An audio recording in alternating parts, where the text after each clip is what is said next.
Hello' guys, এয়া শিৱসাগৰ হৈ ফুৰিবলৈ আহিছে, মাংস নিবলৈ আহিছে দেই। আজি শিৱসাগৰৰ আলহী মোৰ ভিডিঅ' 3 মাহৰ আগৰ পৰাই চাই থাকে বোলে। এইডোখৰ দিছোঁ মজা নে? আৰু এইটো কাঠ মাংস দি দিওঁ, তাই বোলে হেৰি তেল নাখায়। ধুনীয়াকৈ গাহৰিটো দেখুৱাই দিয়ে, পিচ কৰি দিম নে? এয়া চক শিৱসাগৰৰ পৰা দেখি অকণমান বেছিও দি দিছোঁ।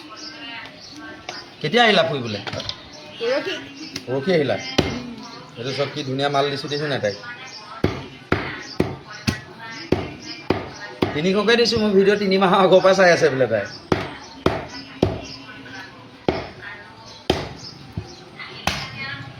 খাই বেয়া পেলাই কেৰাহী চেৰাহী ঘূৰাই আনিবলৈ ক'বা দেই।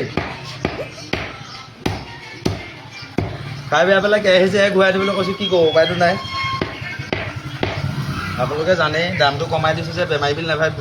আমাৰ ইয়াত ভেটেনেৰী ডক্তৰ থাকে, আৰু এতিয়া অসমতো মন হৈছে, বেয়াও লাগে। এতিয়া মানে গাহৰি পোহাটো বহুত কষ্ট, বহুত কষ্ট, খৰচা আছে। আৰু বেপাৰীবিলাক আমিতো এনেকৈয়ে চলি আছোঁ ন। এই মালটো দেখুৱাই দিয়া ধুনীয়াকৈ।